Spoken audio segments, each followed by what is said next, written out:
पति जौन विदेश बाना आ जौन औरतिया पति से खिसिया के भाग देते जौन तो पति कामना भाव में पत्नी के मनावे ना। अच्छा पति जब रूठ जाला घरे आवेला विदेश से तो पत्नी कामना भाव में पति के मनावे ले। थोड़ा हमारा दर्शक के तनी बताई तो। आजकल बड़ा बाबा धाम के वो ट्रेंडिंग कुल हमार वीडियो चलता। हाँ जैसे मेहरारू जन कोनो आके कहली सन का हो चल ना चल जब बाबा धाम घूमी आवल जा तुम मई कोई आय बे किंग हो रहा अपने हमरे बुढ़वा का फोन आवेला त पूछत हन त चल त लो मोगी हो जरा जाई न तले कोई घर मर्दा का फोन आए त कोई अरे ये दीदी आई एकरी पापा का फोन आइल बा रुकी पूछ ली त चलत हनी। हेलो हां गोल लागत हनी तू कह खुश रह बड़ा खुश बड़ो का बात ही है तो। हाँ देखी ना रिंकू बनी के आमा आ रही है तो कहत रहनी है कि चल ना शाम में बाबा धाम घुमा ले जाए का कहत नहीं तू कही कि तू मेहरारू होके अकेले जेबू बाबा धाम तू कही आ का भइल बजी सारा मगुन के मर्दा सथवे जाता रस। हाँ हमेशा दिमाग में गोबर घोराए लका। हाँ तरौरी घर ना केहू कहीं आयल बा ना केहू कहीं जाए जब केहू कहीं जाए तो रोका टुकी लगाई लो। हाँ हमने की खानदान में कुल नहीं भली कुल रौरे खानदान में होला। हाँ तो जितना रौर बाप भागठा ओसन के रौरा भागठा। तो देख सकते हैं यही कॉमेडियन सुनील यादव हैं।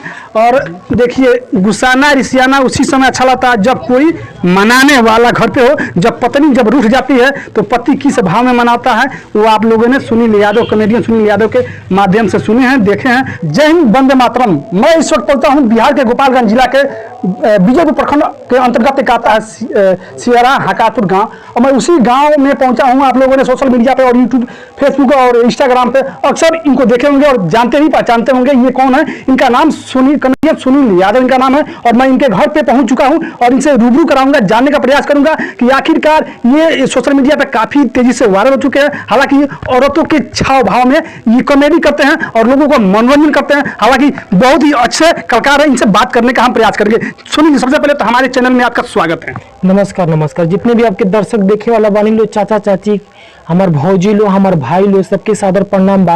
और लगता कि रखी दौड़ाओ त काहे इतना तेज बोलते हैं धीरे धीरे हमरा करेजा धक धक लागत है धीरे धीरे बोलो तो हम डराब ना नु तो बोलिए से हमरा डर लागत। अच्छा और पिया सब बड़ा आपके जो वीडियो देखें तो बड़ा हंसेली सब गुदगुदा लोग जो वीडियो देखें बहुत अच्छा लागेला। लेकिन ये हम सवाल आपसे करें जी और देखत नहीं बड़ा गांव में देहात में और समूह चल बहुत कुछ समूह चल बा जी जी माता कुल विदेश वाला ठीक नु जी जी जब समूह मेहरबा नहीं करत तो समूह वाला तो सब उल्टा सीधा करन त मुहरबा कावना भाव में जवाब देते हैं। तो बताई तो जैसे मेहरारू समूह उठा लेते सन जे समूह उठाते से तो अपने घरे मीटो बनता मछरियो बनता अंडो बनता। अच्छा खूब बढ़िया से 5-6 गो हफ्ता खाता रही सन आ ओकरी बस जब बीट भरे के जब टेंशन त कहत सन ए बाबू आए तनी हेने आइब त जब त कहे का हो चाची का कहत रे ते बाबू तनी कानवा में का तनी धल बा देखन हमर बीट रुकल बा आ तनी हमरा पैसा घटल बा तनी बोरे के तनी बोर ना तो तू कहे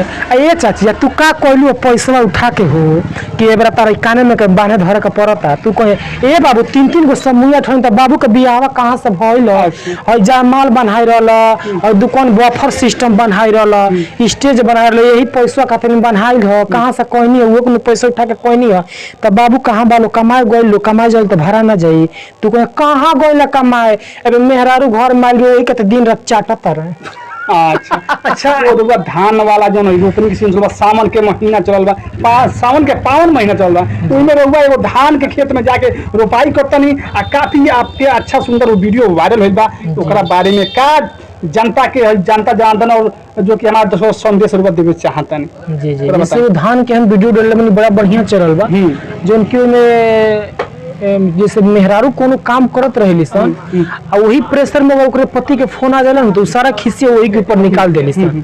जैसे सुहत ये मेहरारू काम करतिया ओकरी बात वही में कर लेके कहता रे माई रे पापा का फोन आइल बा तू कहे फोन कटे दो ने उनकर ये काम बाटे बाद में बतियाए पहले फिर से 2 मिनट की बात से फिर कहले कबा रे माई रे फिर पापा फोनवा कहले बा तो देबे फोनवा देता ले ली मैं हो गया कहीं हेलो हाँ का खखवाल बनी का हो ए जो लोग खटिया में के तुरंत आज बनी लोग का सो नहीं करे और 5 गो केचुआ यार जन्मा के गोल बनी कहाँ से खाई लो। कहाँ से खाई लो? हाँ हाँ अब पैसा में लगौनी हो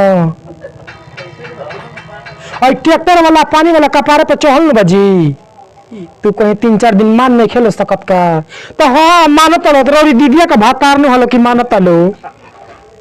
अच्छा ठीक। अच्छा ये बताएं, अभी तक तो आपने बहुत सारे लोगों का एंटरटेनमेंट किया, हंसाया गुदगुदाया, लेकिन अभी आपका एक सोशल मीडिया पे बहुत सारे कलाकारों के साथ आपने स्टेज मंच भी किए हैं।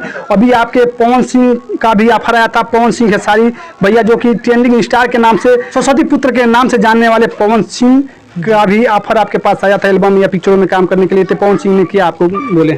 जी गए थे हम पवन भैया के पास, वो लखनऊ में हमको बुलाए थे, फिर बातें हुई, फिर एल्बम के लिए भी बात हुई है कि एल्बम में सुनील मेरा भी और सुनील का दोनों आदमी का आवाज रहेगा और उसमें शूट उट किया जाएगा। तो शायद मैं कल 11 तारीख को निकलूंगा बनारस में और शूट वहाँ पे होगा। अच्छा खेसारी भैया के साथ आपने कभी स्टेज प्रोग्राम किए कि नहीं? नहीं 30 दिसंबर को है मेरा प्रोग्राम उनके साथ। खेसारी लाल यादव के साथ? जी उनके साथ। और शिल्पी राज के साथ तो बहुत सारे आपने स्टेज कर भी लिए हैं। नागेंद्र उजाला आपकी नजदीकी जो कि क्षेत्रीय कलाकार हैं, उनके साथ में आपको जो बहुत काफी स्नेह प्यार दुलार आपको मिलता है। लेकिन जाते जाते एक और भाव में आपसे हम पूछना चाहेंगे,